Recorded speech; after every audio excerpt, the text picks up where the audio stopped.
بسم اللہ اولہ و آخرہ۔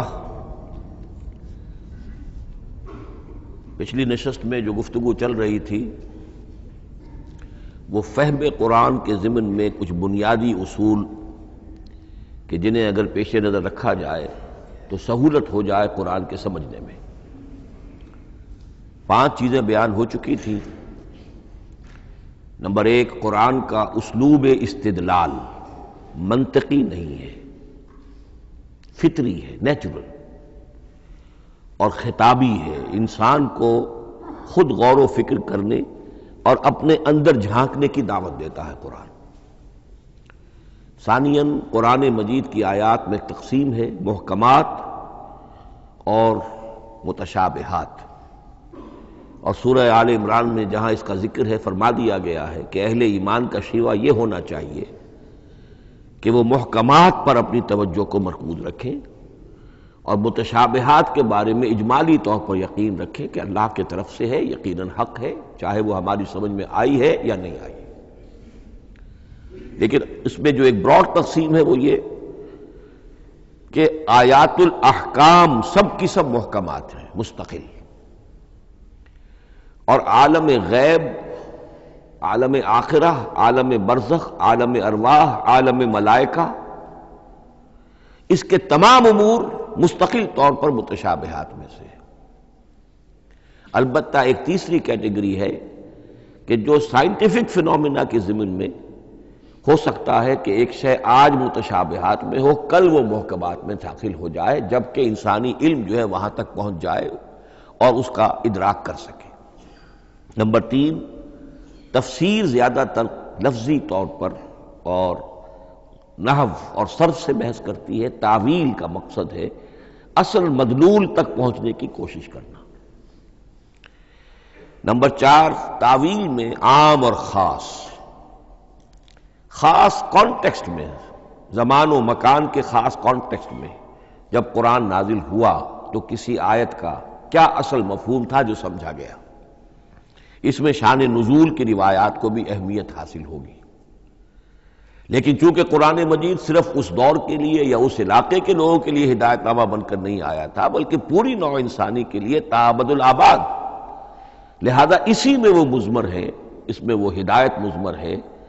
یہ تعویل عام کر کے آیت کے الفاظ، ان کا در و بست اور آیت کا سیاق و سباق اس کے حوالے سے، اور القرآن یفسر بعضہ بعضا کے حوالے سے یقیناً جو ہے اس میں ابدی ہدایت جو مضمر ہے وہ بھی حاصل کی جا سکتی ہے۔ نمبر 5، تذکر اور تدبر کا فرق، یہ دونوں الفاظ قرآن کے ہیں۔ تذکر کے لیے 4 مرتبہ اللہ نے سورہ قمر میں چیلنجنگ انداز میں فرمایا ہے وَلَقَدْ يَسَّرْنَا الْقُرْآنَ لِلذِّكْرِ فَهَلْ مِن مُدَّكِرٍ، ہم نے قرآن کو ذکر کے لیے، تذکر کے لیے، ہدایت اخذ کرنے کے لیے، بنیادی نصیحت حاصل کرنے کے لیے نہایت آسان بنایا ہے۔ تو ہے کوئی جو اس سے تذکر کرنا چاہے؟ اس تذکر بالقرآن کے لیے صرف یہ کافی ہے کہ انسان عربی زبان سے اتنا واقف ہو کہ اس کا ایک براہ راست مفہوم سمجھتا چلا جائے، اور دوسری شرط لازم ہے نیت کی درستی، طلب ہدایت پیش نظر ہو، اپنے علم کی دھوس جمانا جو ہے وہ مقصود نہ ہو، تو قرآن مجید سے تذکر حاصل ہو جائے۔ تدبر کے اعتبار سے قرآن مجید مشکل ترین کتاب ہے، بلکہ میں نے اس وقت ایک غلط لفظ استعمال کر دیا تھا، دنیا کی مشکل ترین، یہ دنیا کی کتاب ہے ہی نہیں، یہ تو مشکل ترین کتاب ہے، بہی معنی کہ اللہ تعالیٰ کے علم کامل سے اس کا نزول ہوا ہے، اس علم کا احاطہ کسی انسان کے لیے ممکن نہیں ہے۔ اسی طرح یہ قرآن ایک ایسے سمندر کے مانند ہے جس کا نہ کوئی کنارہ ہے اور نہ ہی اس کی کوئی تہہ ہے، اس میں پوری زندگیاں کھپانے کے باوجود بھی افلا یتدبرون القرآن، تدبر، لیدبروا آیاتہ ولیتذکر اولو الالباب، یہ 2 اصطلاحات خود قرآن کی ہیں۔ میرا جو کتابچہ ہے مسلمانوں پر قرآن مجید کے حقوق، اس میں میں نے ان پر تفصیل سے بحث کی۔ نمبر 6، 2 اعتبارات سے قرآن مجید پر غور کرنے والے کا ایٹیچیوڈ ایک دوسرے سے بالکل متضاد ہوگا۔ احکام کے حوالے سے ایک طالب علم کا رخ پیچھے کی طرف ہونا چاہیے، اسلاف نے کیا سمجھا، ان سے پہلوں نے کیا سمجھا، ان سے پہلوں نے کیا سمجھا، صحابہ نے کیا سمجھا، یہاں تک کہ اپنے آپ کو محمد الرسول اللہ کے قدموں میں پہنچا دیجیے۔ دین کا عملی پہلو، حلال اور حرام، جائز و ناجائز، یہ چیزیں آپ کو، یہ نہیں کہ آپ کو نئے زمانے کی وہ جو بھی ریسرچ ہو اس کے حوالے سے اور نئے زمانے کے سائنسی جو حقائق ہیں ان کے حوالے سے بات کریں۔ دوڑ پیچھے کی طرف ہے گردش ایام تو، پیچھے سے پیچھے، پیچھے سے پیچھے، یہاں تک کہ مصطفیٰ برسا خیش را کے دی ہم اوست اگر بہو نہ رسیدی تمام بولا پیچھے۔ لیکن حکمت، سائنس، اس کے حوالے سے آگے بڑھیے، آگے سے آگے بڑھیے۔ وہ تو میں عرض کر چکا ہوں کہ وہ جو فینومینا قرآن مجید میں سائنٹیفک مذکور ہیں ان کی اصل حقیقت جو ہے وہ ہمارے اگر اسلاف کو سمجھ میں نہیں آ سکی تو بات سمجھ میں آتی ہے۔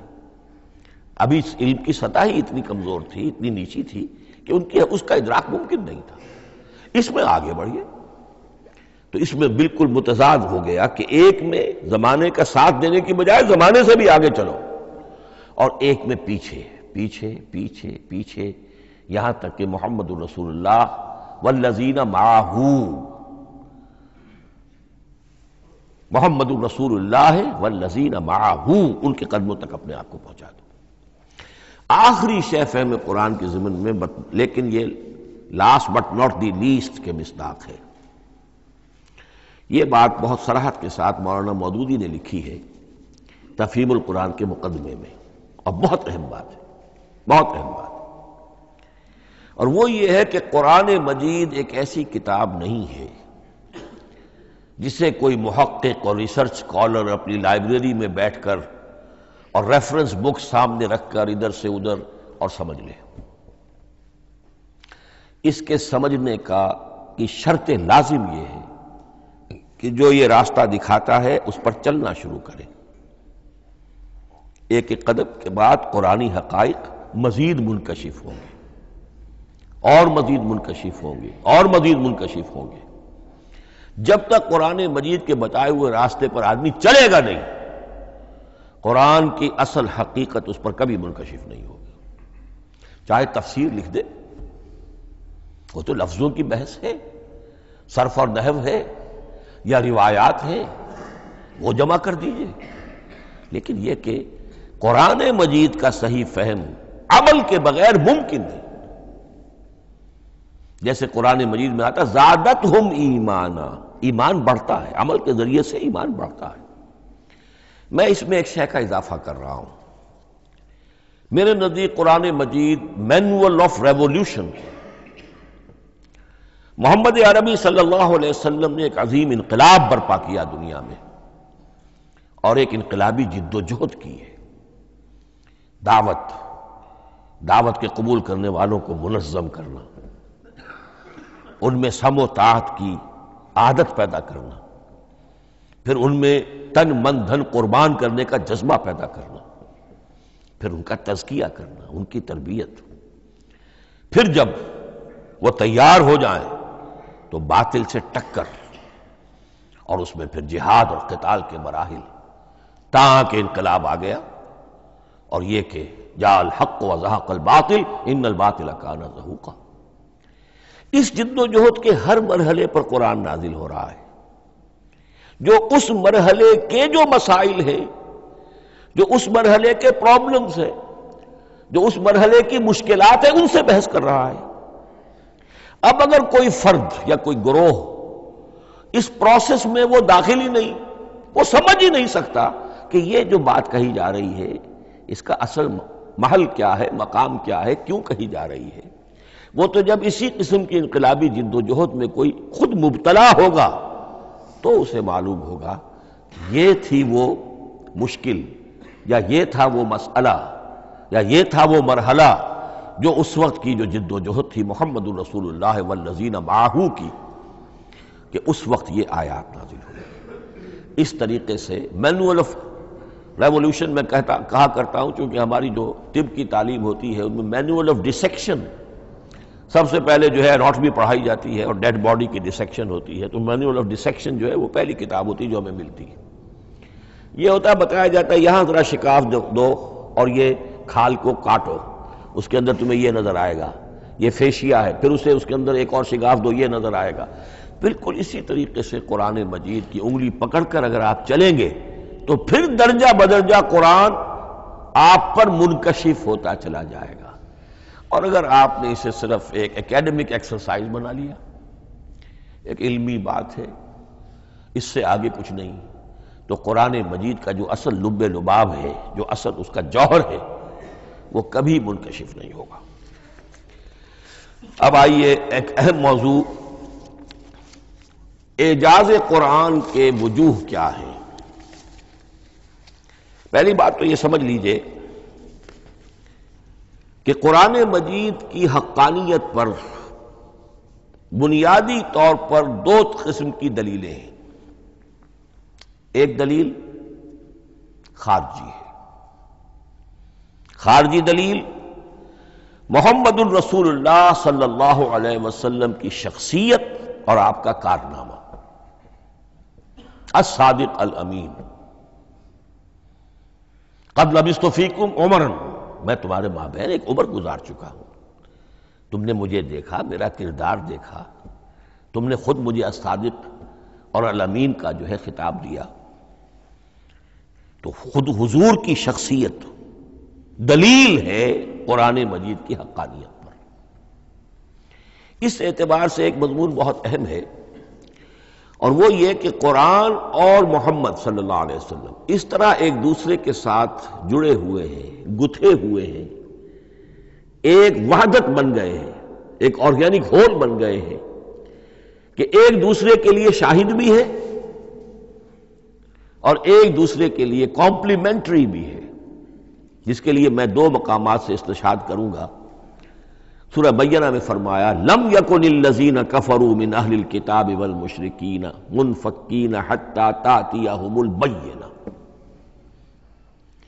اہل کتاب میں سے اور کفار میں سے، مشرکین میں سے جو لوگ جنہوں نے کہ کفر کیا تھا، وہ علیحدہ نہیں کیے جا سکتے تھے جب تک کہ بینہ نہ آ جاتی۔ اب بینہ کیا ہے؟ رسول من اللہ یتلو صحفا مطہرۃ فیہا کتب قیمہ، بینہ دو چیزوں سے مل کر بنی، رسول من اللہ یتلو صحفا مطہرۃ فیہا کتب قیمہ، رسول اور قرآن مل کر بینہ ہے، رسول کی شخصیت بین ہے،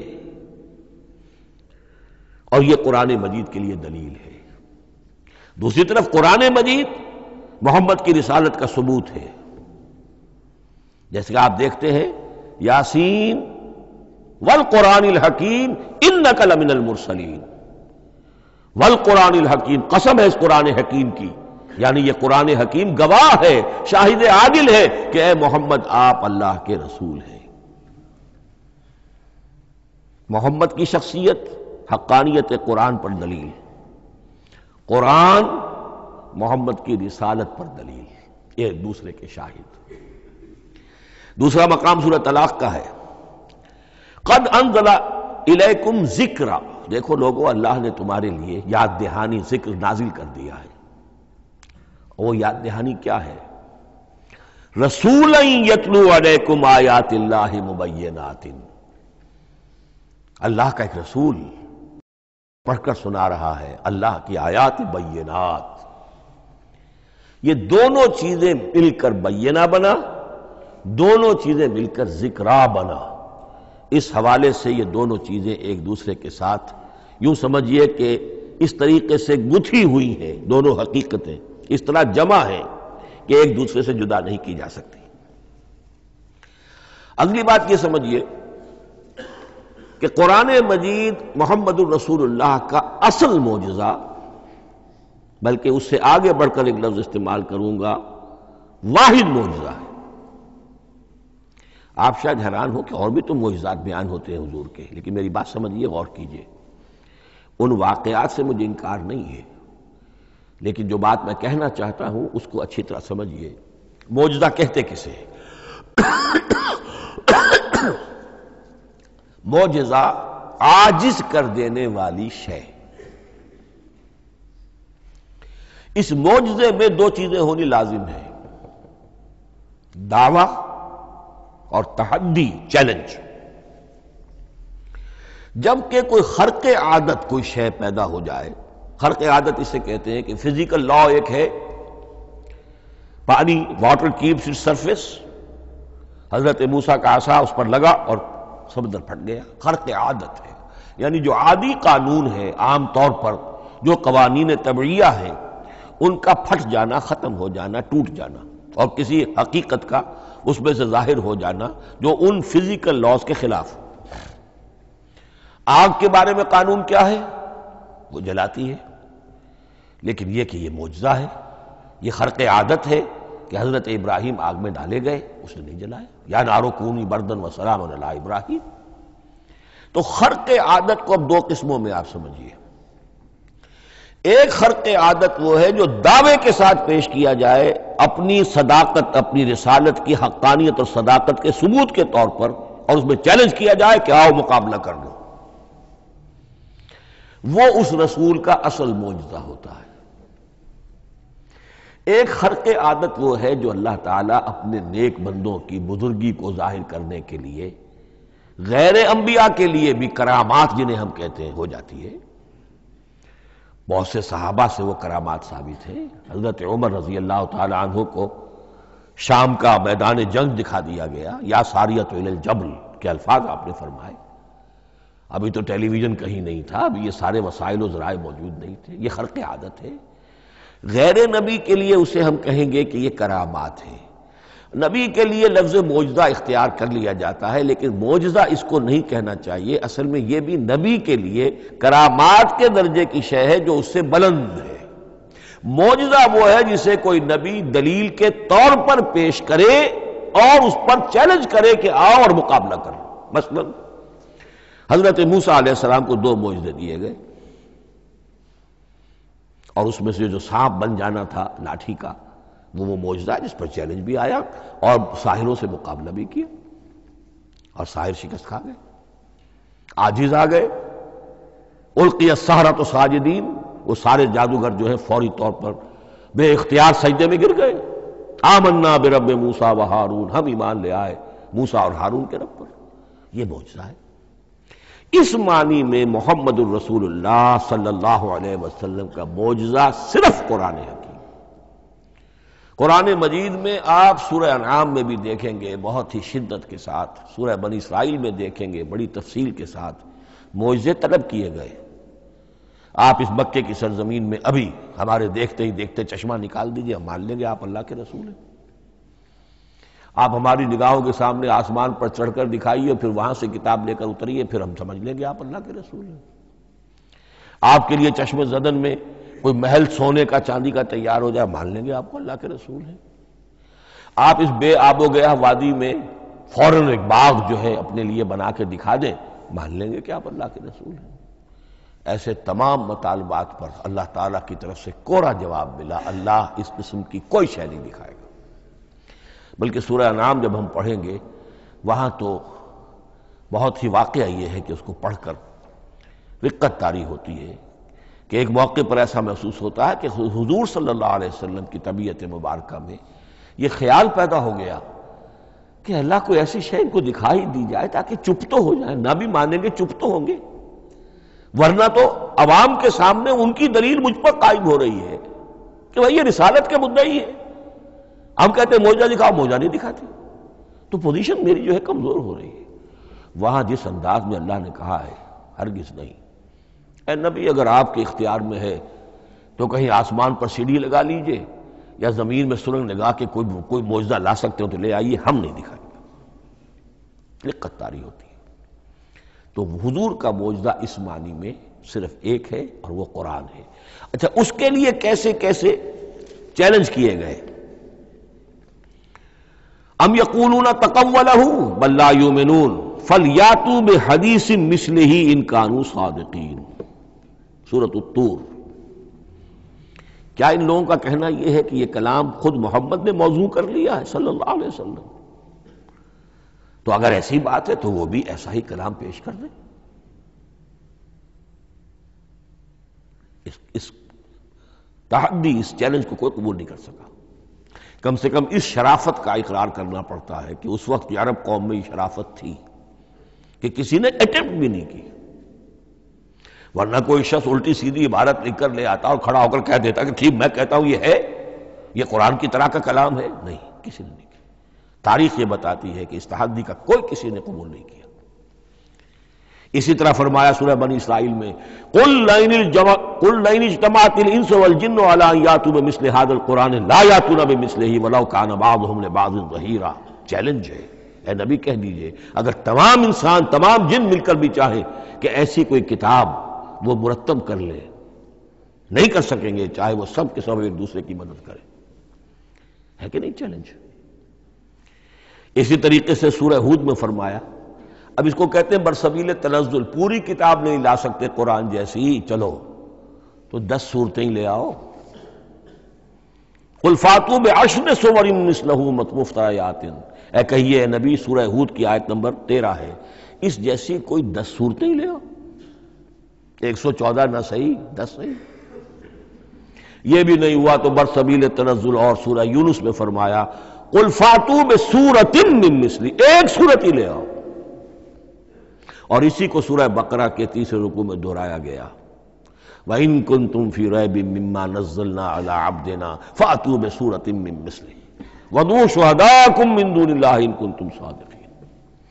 لیکن نوٹ کر لیجئے کہ کسی نے یہ جرأت نہیں کی، نہ قرآن کے اس دعوے کو چیلنج کیا، نہ کسی نے مقابلے کی کوشش کی، نہ کوئی اپنی کوئی تصنیف و تالیف یا اپنا کوئی کمپوزیشن لا کر اور یہ دعویٰ کر کے کھڑا ہوا کہ جمع کر لیجئے، منصف بلا لیجئے، کوئی کمیشن بٹھا لیجئے، میرا یہ کلام بھی بالکل ہم وزن ہے اس کلام کے. نہیں. اب ہمیں دیکھنا یہ ہے کہ وجوہ اعجاز قرآن مجید کے کیا کیا ہے. معجزہ تو یہ ہے، حضور کا اصل معجزہ یہ ہے، لیکن معجزہ کس کس پہلو سے ہے؟ یہ ایک ایسا موضوع ہے کہ جس پر پوری تصانیف لکھی گئی ہیں. وجوہ الاعجاز، وجوہ اعجاز القرآن، قرآن کے معجزہ ہونے کے کون کون سے پہلو ہیں.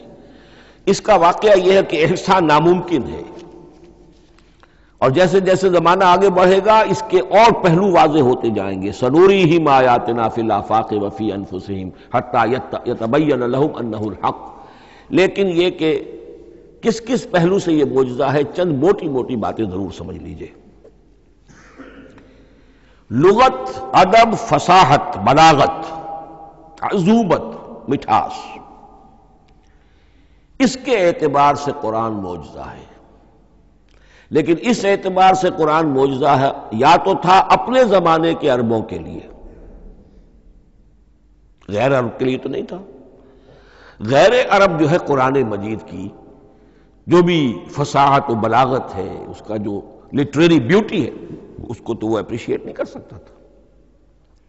یہ حصہ جو ہے یا تو عربوں کے لیے تھا اس وقت دائمی، یا آج بھی عرب کچھ نہ کچھ، بہرحال عربی ان کی زبان ہے، وہ پڑھتے ہیں. جیسا کہ میں نے عرض کیا تھا، چاہے عیسائی ہو اور چاہے یہودی ہو، وہ بھی اپنے ہاں لٹریچر کی، عربی لٹریچر کی ہائیسٹ کتاب کی حیثیت سے قرآن مجید کو پڑھانے پر مجبور ہے. ایک پہلو اس کا یہ ہے. اور اسی کے حوالے سے نوٹ کیجئے حضرت لبید رضی اللہ تعالی عنہ، یہ سبع معلقہ کے شعراء میں سے تھے آخری. عربوں میں چونکہ اس کا بڑا چرچا تھا شاعری کا، تو ان کا جو سالانہ جشن ایک ہوتا تھا، اس میں وہ بہت بڑے بڑے شعراء سب جمع ہوتے تھے، اپنے اپنے قصیدے پڑھتے تھے، اور جس کا قصیدہ سمجھا جاتا تھا کہ سب سے اعلیٰ ہے، سب سے بلند ہے، سب سے عمدہ ہے، اب اسے اس سال کے لیے وہ گویا کہ ملک الشعراء اس کو مانا جاتا تھا کہ یہ شاعروں کا بادشاہ ہے، اور تمام شاعر اسے سجدہ کرتے تھے بالفعل، اور اس کے قصیدے کو کعبے کی دیوار کے ساتھ ٹانگ دیا جاتا تھا، معلق کر دیا جاتا تھا. ایسے 7 قصیدے ہیں جن کے مجموعے کا نام ہے سبع معلقہ. اس سبع معلقہ جو ہے 7 جو سلسلے ہیں، ان میں آخری حضرت لبید کا ہے. وہ ایمان لے آئے. ایمان لانے کے بعد انہوں نے شعر کہنا چھوڑ دیا. اس پر حضرت عمر نے ایک دفعہ ان سے کہا کہ لبید اب آپ شعر نہیں کہتے. ان کا جواب تھا ابعد القرآن، کیا قرآن کے بعد بھی کسی کے لیے کوئی موقع ہے کہ وہ کچھ کہنے کی کوشش کرے؟ فصاحت اور بلاغت کی تو معراج قرآن مجید ہے، وہ آ چکی ہے. تو جہاں تک اہل عرب کے لیے اس کا معجزہ ہونا خاص طور پر اس دور میں اور اب بھی کسی درجے میں، اس میں تو اہمیت ہے اس کی ادبیت، اس کی فصاحت، اس کی بلاغت، اس کی عذوبت. دائمی اور ابدی یہ کس اعتبار سے معجزہ ہے؟ عہد حاضر میں اور غیر عرب لوگوں کے لیے. نمبر ایک، سائنسی حقائق کا انکشاف.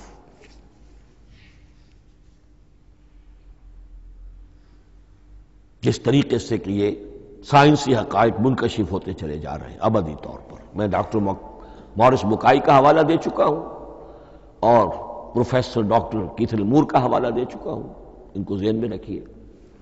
سنریہم آیاتنا فی الآفاق وفی انفسہم حتی یتبین لہم انہ الحق. نمبر دو، حضور کا وہ کارنامہ کہ آپ نے ایک عظیم انقلاب برپا کر کے دکھایا اور وہ نظام قائم کر کے دکھایا کہ جس سے بہتر، جس سے عادلانہ، جس سے زیادہ منصفانہ کوئی نظام دنیا میں نہ آج تک قائم ہوا ہے اور نہ اس کی کوئی دوسری نظیر پیش کی جا سکتی. یہ ہے سب سے بڑا معجزہ، اور معجزہ ہوا قرآن سے. اتر کر حرا سے سوئے قوم آیا اور ایک نسخہ کیمیا ساتھ لایا. یہ سارا معجزہ جیسا کہ میں نے شروع میں عرض کیا ہے، محمد اور قرآن دونوں مل کر بینہ بھی ہے تو رسول من اللہ یتلو صحفا مطہرۃ فیہا کتب قیمہ، اور قد انزل الیکم ذکرا رسولا یتلو علیکم آیات اللہ المبینات. یہ معجزہ جو ہے جس کے حوالے سے دنیا میں بڑی بڑی شخصیات نے شہادت دی. ایم این رائے اس صدی کا ایک بہت بڑا انقلابی شخص، کمیونسٹ انٹرنیشنل کا رکن اس صدی کی ابتدا میں، جو شورا تھا، جو غلغلہ تھا، جو ولولہ تھا بولشوک ریولوشن کا، اور جو دنیا کے اندر ایک دھوم مچ گئی تھی، اس کو ذہن میں رکھیے. اور اس میں کمیونسٹ انٹرنیشنل کا رکن ایم این رائے 1920 میں اس نے لاہور میں ایک خطبہ دیا تھا، ہسٹوریکل رول آف اسلام. اور اس نے کہا تھا تاریخ انسانی کا عظیم ترین انقلاب وہ ہے کہ جو محمد نے برپا کیا صلی اللہ علیہ وسلم. آج بھی یہ کتاب بھارت میں چھپتی ہے، بامبے کا ایک پبلشر شائع کرتا ہے، historical role of Islam by M N Roy. پھر آگے چلیے، ایچ جی ویلز اگرچہ انتہائی رقیق حملے کرتا ہے حضور کی زندگی کے بعض پہلوؤں پر، جیسے رشدی نے کیے ہیں یا جیسے تسلیمہ نسرین ایک بنگالی خاتون نے کیے ہیں، اسی طرح کے حملے کیے اس نے بھی. اور یہ اس لیے بتا رہا ہوں کہ یہ اسٹیبلش ہو جائے کہ وہ دوست نہیں ہے، دشمن ہے. عربی کا ایک مقولہ یہ ہے کہ الفضل ما شہدت بہ الاعداء، اصل فضیلت تو اس شے کی ہے جس کی گواہی دشمن دے. دوست تو تعریف کریں گے، قابل تعریف شے کی بھی تعریف کریں گے، بڑھ چڑھ کر کریں گے. یہ بھی ہو سکتا ہے کسی قابل مذمت شے کی بھی تعریف کر بیٹھے، دوست تو ہوئے. دشمن جو ہے وہ تو ظاہر بات ہے اسی بات کو مانے گا کہ جس میں کسی شک و شبہ کی گنجائش نہ ہو. اس لیے میں نے عرض کیا کہ دشمن ہے، رقیق حملے کرتا ہے. لیکن آخر میں جب آتا ہے concise history of the world میں چیپٹر جو ہے حضور پر، اس میں خطبہ حجۃ الوداع کا وہ حوالہ دیتا ہے، لا فضل لعربی علی عجمی ولا لعجمی علی عربی ولا لاحمر علی اسود ولا لاسود علی احمر الا بالتقوی. اور پھر لکھتا ہے کہ اگرچہ انسانی حریت و اخوت و مساوات کے واعظ تو پہلے بھی بہت کہے گئے تھے، یہاں تک کہ مسیح ناصری حضرت عیسیٰ علیہ السلام کے ہاں بھی ہمیں بڑے واعظ ملتے ہیں، لیکن یہ ماننا پڑتا ہے کہ تاریخ انسانی میں پہلی مرتبہ ان اصولوں پر ایک انسانی معاشرہ قائم کر کے دکھایا محمد نے صلی اللہ علیہ وسلم. Although the sermons of human freedom, fraternity and equality were said before also. And we find a lot of them in Jesus of Nazareth. But it must be admitted that it was Muhammad sallallahu alayhi wasallam who established for the first time in history a society based on these principles. اسی طرح کی گواہی آج سے تقریباً 20 سال پہلے امریکہ کے ڈاکٹر مائیکل ہارٹ نے دی. A selection and gradation of the 100 most influential personalities of human history. اور نمبر 1 پر محمد کا ذکر کر رہا ہے صلی اللہ علیہ وسلم، اور کہتا ہے naturally I owe an explanation, میں عیسائی ہوں اور ابھی تک عیسائی ہے، وہ اس کی موت کی بھی ابھی کوئی خبر نہیں آئی ہے، عیسائی ہے، لیکن یہ کہ اس نے حضور کو نمبر 1 پر رکھا، حضرت عیسیٰ کو نمبر 3 پہ لے گیا. تو naturally I owe an explanation, اور پھر ایکسپلینیشن دی ہے this is because he is the only person supremely successful in both the religious and secular fields. یہ دونوں میدان جو ہے مذہب اور روحانیت اور دوسری طرف سیاست اور حکومت اور ریاست، ان دونوں میدانوں میں بیک وقت انتہائی کامیاب انسان صرف ایک ہے، اور وہ محمد ہے صلی اللہ علیہ وسلم. یا تو آدمی اس میں اونچا ہوتا ہے، روحانیت میں ہے، دین میں ہے، اخلاق میں ہے، تو سیاست اور ریاست میں زیرو ہوگا. یا کوئی بہت بڑا بادشاہ ہے، بڑا حکمران ہے، بڑا فاتح ہے، سکندر اعظم ہے، تو وہ اخلاقیات میں اور روحانیات میں زیرو نہیں، مائنس ہوگا. یہ معاملہ کہ دونوں میں this is because he is the only person supremely successful in both the religious and the secular fields.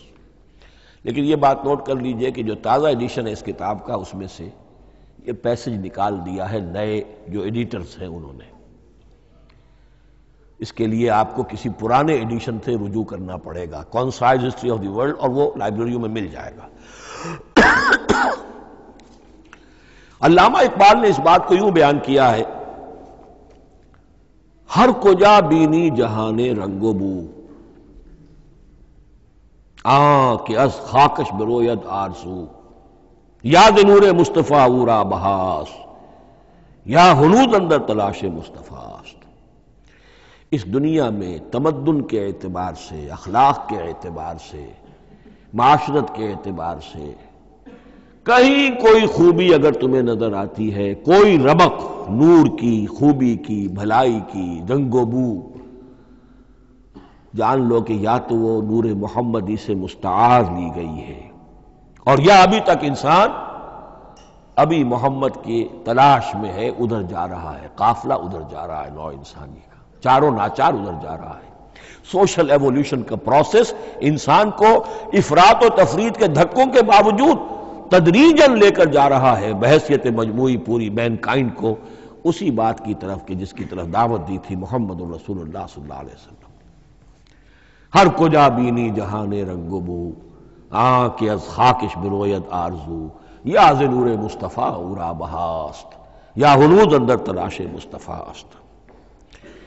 اسی اعتبار سے میں ایک بات اور کہہ رہا ہوں، اس پہلو سے واقعہ یہ ہے کہ میرے نزدیک اس دور میں اعجاز قرآن کی سب سے بڑی نمائندہ شخصیت، اعجاز قرآن کا سب سے بڑا مظہر علامہ اقبال کی ذات ہے. 20ویں صدی کا مفکر، فلسفی، مشرق و مغرب کے فلسفے پڑھ چکا، قدیم اور جدید فلسفہ سب کا مطالعہ کیا، اور اس کے بعد اس کو قرآن کی حقانیت پر جو یقین نظر آیا ہے، قرآن کی عظمت جس طرح اس پر منکشف ہوئی ہے، وہ واقعہ یہ ہے کہ مجھے کم سے کم اپنی محدود معلومات کی حد تک عظمت قرآن کا وہ انکشاف کسی دوسرے شخص پر نظر نہیں آتا. انہوں نے جس طریقے سے مرثیے کہے کہ مسلمان قوم نے کس طرح قرآن کو چھوڑا ہوا ہے، واعظ ہے تو قرآن سے نہیں کہیں اور سے، تربیت اور تزکیہ نفس ہے تو اس کا تعلق قرآن سے نہیں، وہ بھی کچھ اور مستعار چیزیں ادھر سے ادھر سے لے لی ہیں، فلسفے ہیں تو کہیں اور سے لے لیے ہیں، قرآن سے حکمت جو ہے وہ اخذ نہیں کی گئی ہے. کیسے کیسے انہوں نے عظمت قرآن کا جو انکشاف ان پر ہوا، اس کی تعبیر کی ہے، کتاب زندہ قرآن حکیم، حکمت او لا یزال است و قدیم، حرف اورا ریب نئے، تبدیل نئے، آیا شرمندہ تعویل نئے، فاش گویا ماچے در دل مضمر است، یہ کتابیں نیست چیزیں دیگر است، مثل حق پنہاں ہم پیداستو، زندہ و پائندہ و گویاستو، چون بجاں در رفت جہاں دیگر شود، جہاں چو دیگر شد جہاں دیگر شود۔ میں اس میں خاص طور پر دو اشعار آپ کو اس وقت سنانا چاہتا ہوں۔ انہوں نے حضور سے مناجات کرتے ہوئے دو اشعار کہے ہیں، اس سے آپ کو اندازہ ہوگا کہ انہیں کتنا یقین تھا کہ میرے سارے فکر کا منبع قرآن حکیم ہے۔ کہتے ہیں گر دلم آئینہ بے جوہر است، اے اللہ کے رسول صلی اللہ علیہ وسلم، اگر میرا دل اس آئینے کے مانند ہے جس میں چمک نہیں ہے، ور بحرفم غیر قرآن مضمر است، اور اگر میرے پیغام میں قرآن کے سوا کوئی شے شامل ہو گئی ہے، قرآن کے سوا کوئی چیز اس میں چھپی ہوئی ہے، مضمر ہے، پردہ ناموس فکرم چاک کن، تو میرے فکر کی ناموس کے دھجیاں بکھیر دیجئے، پردہ ناموس فکرم چاک کن، این خیاباں راز خارم پاک کن، اس شاہراہ کو اس کانٹے سے پاک کر دیجئے، کانٹا میرا، میں کانٹے کے مانند ہوں، پھر اٹھا کر پھینک دیجئے۔ روز محشر خار و رسوا کن مرا، بے نصیب از بوسہ پاک کن مرا، قیامت کے دن مجھے ذلیل و خوار کیجیے گا اور اپنے قدموں، اپنے پائے مبارک کا بوسہ لینے سے محروم کر دیجیے گا۔ یہ اتنی بڑی بد دعا جو اقبال اپنے آپ کو دے رہا ہے، تو کس قدر یقین اسے حاصل ہے کہ اس نے قرآن کی ترجمانی کی ہے۔ اب آئیے، بہت چھوٹے چھوٹے دو اور مضمون ہیں۔ قرآن حبل اللہ ہے، اس کے کیا معنی ہے؟ حبل رسی کو کہتے ہیں، اللہ کی رسی، حبل من مسد، سورہ لہب میں یہ لفظ آیا ہے۔ امام راغب نے اس کی تعبیر کی ہے، استعیر للوصل ولکل ما یتوصل بہ الی شیء، یا تو تعلق کو حبل سے استعارہ دیا جاتا ہے، استعارے کے طور پر حبل کا لفظ کسی تعلق کے لیے استعمال ہوتا ہے، یا کسی شے تک پہنچنے کا ذریعہ، وہ حبل ہے۔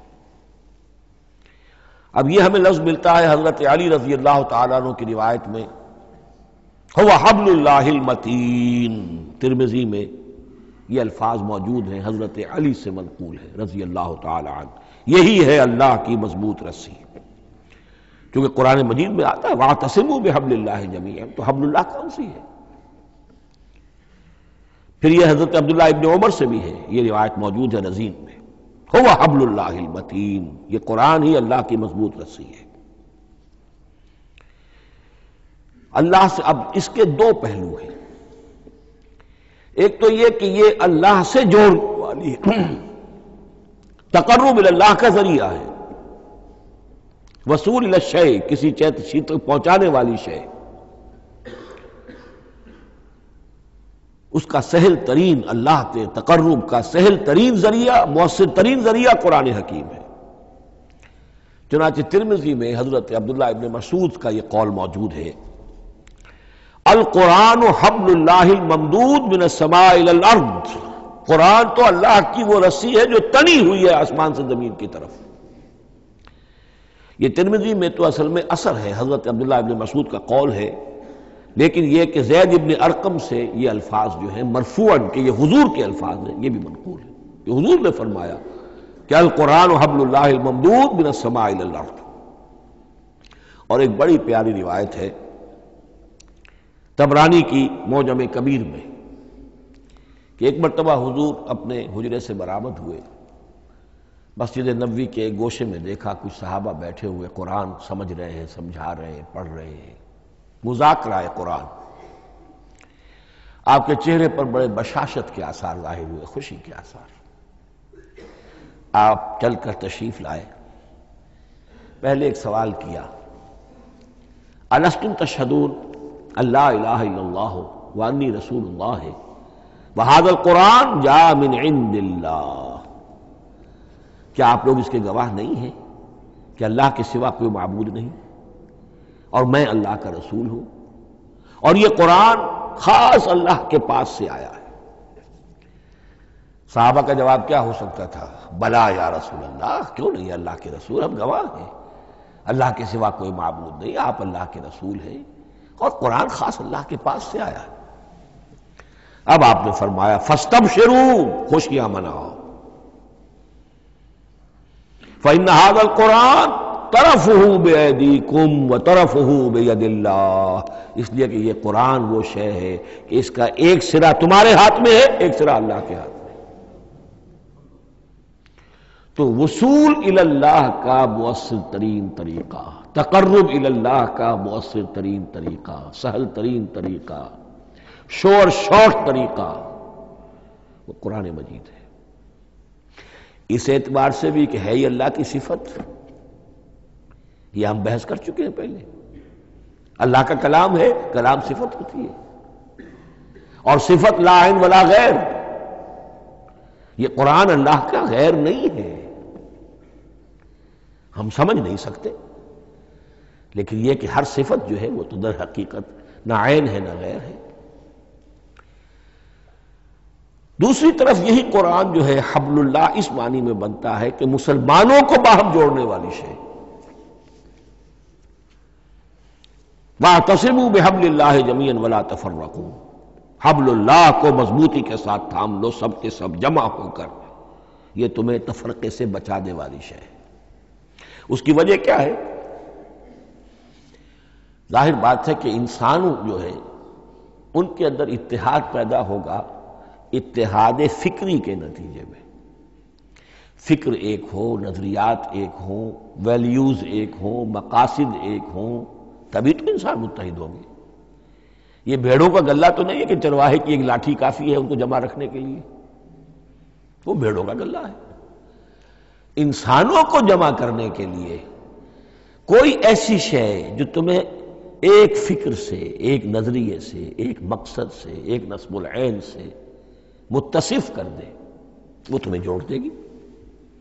اور قرآن وہ شے ہے جو ایک فکر دیتا ہے، ایک خیال دیتا ہے، ایک نظریہ دیتا ہے، ایک عقیدہ دیتا ہے، ایک مقصد دیتا ہے، ایک نصب العین دیتا ہے، اللہ کے لیے جینا، اللہ کے لیے مرنا، ان صلاتی و نسکی و محیای و مماتی للہ رب العالمین، ایک آئیڈیل دیتا ہے محمد الرسول اللہ کی شکل میں، لقد کان لکم فی رسول اللہ اسوۃ حسنہ۔